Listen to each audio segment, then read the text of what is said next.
The short answer is emergency ballots are paper ballots, and they count as a ballot. They don't have to go through the process of deciding whether someone's eligible to vote or not.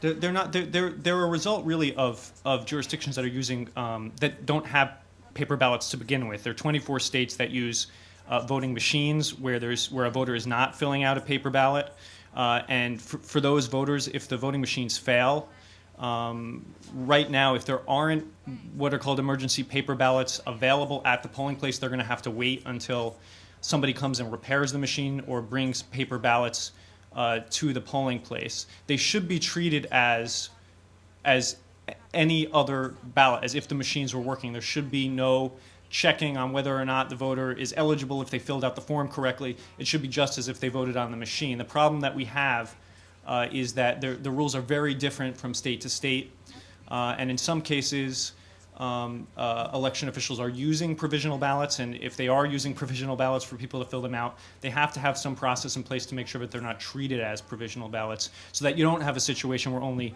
60% or 80% of those votes are being counted. All of them should be counted. What you guys are saying here is sort of contrasts with what we've been hearing the past 2 weeks, where you have one of the candidates on at the debate said that we're having vote fraud is something that could tear apart our democracy. I'm sort of misquoting it probably, but can you tell me? I mean, how do you compare the two things as far as what's a greater problem?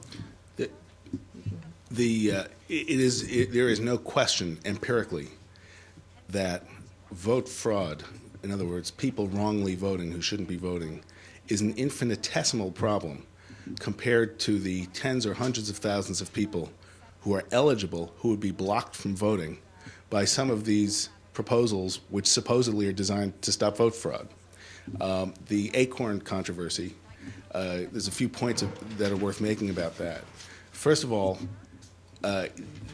whatever the problems were with some of the registrations where supposedly wrong names were put in, those people would not be able to vote. Under HAVA, under the Help America Vote Act, first-time voters have to show ID when they go to the polls. So Mickey Mouse wouldn't be voting unless he had ID. Even in Orlando, Mickey Mouse couldn't vote. And at the same time, there are really very substantial problems that are being, in effect, diverted from. And the one thing I would call the media's attention to is that we've been through this movie before. It was 2 years ago, immediately before the 2006 election, that there were very overheated leaks about investigations of supposed voter fraud from Acorn. And when the U.S. attorneys went to investigate that voter fraud, many of the U.S. attorneys found that, in fact, there wasn't any. And then many of them were fired. And that was actually the root of one of the most significant legal scandals in recent years in the United States. There's a reason why these kinds of criminal prosecutions and leaks about law enforcement are a bad idea right before an election. So I encourage the media to cast a jaundiced eye on this based on what we saw with the politicization of the Justice Department just 2 years ago. Yes? Along the lines of which are the bigger problems, comparison kind of thing. So this set of three that you pointed out today, those are bigger challenges than either computers and computer glitches and all that, which was big last time, or also readiness, just simply being able to deal with this supposed stampede that's coming. But Larry's the expert on computers, and Wendy's the expert on lists, so they can duke it out maybe about which is worse of a problem.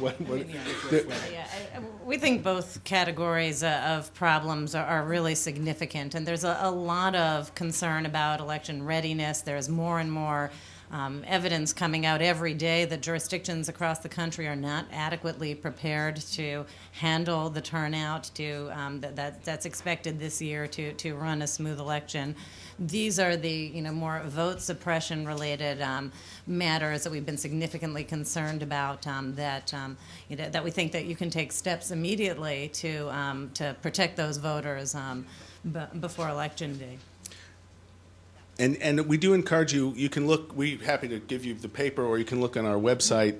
We, as I mentioned, and Common Cause and Verified Voting last week, did a state-by-state analysis of which states were most ready and which were least ready on this, on the voting machines and those kinds of things. What is the title? Is America ready to vote? Yes. That's the abridged. That's the abridged version.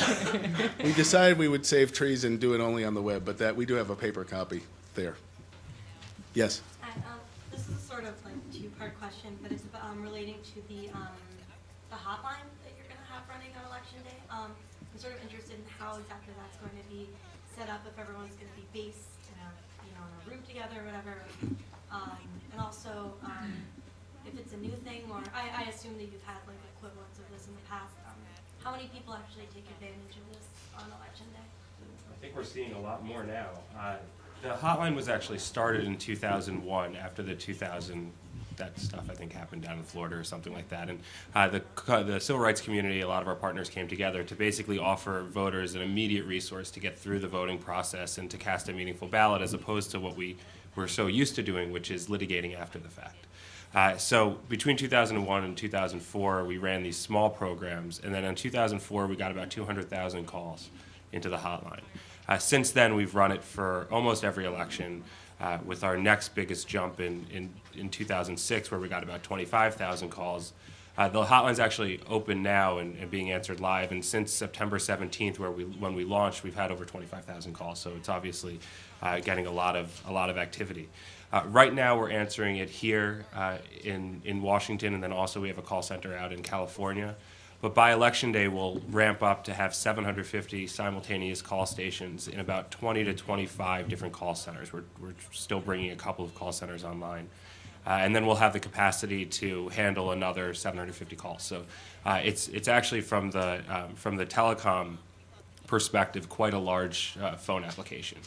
But basically what we're able to do is move calls around the country so they're answered as close to where the voters are.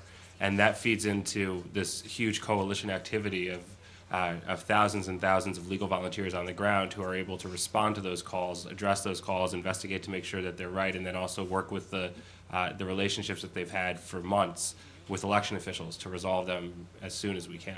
So the people who are going to be at these call stations are people with background in... They're all trained volunteers. They're all trained in not only how to use the hotline and enter information into the database, which is called Our Vote Live, which will be populating an interactive map so everybody, the public, will be able to see where calls are coming in from, the frequency of those calls, and the types of those calls. They're also trained on what the biggest problems voters face and how to respond to them, and what we can do from the Election Protection Coalition's perspective to address those issues in real time. And those are thousands of volunteer lawyers from law firms. That's It's right. it's a very exciting effort, way back there. There's obviously been a lot of pre-election litigation. Has that been able to resolve these issues ahead of time, or do you think there's going to be a lot of election day litigation? We expect litigation up to the time the confetti falls and the balloons are let loose. There's litigation we at the Brennan Center are engaged in cases all across the country. A lot of other civil rights and voting rights groups are as well. And there will be quite a bit of litigation. And on Election Day, everything from challenges to judges keeping polling places open and things like that. Yes? So first-time voters have to have a federal ID requirement in the polls when they have to vote. Yes. What's to stop somebody from getting around that by requesting an absentee ballot? It's not only when they vote at the polls. It's the first time they vote, whether it's by absentee or at the polls. So they would have to include a copy of their ID when the first time they vote. Yes, ma'am.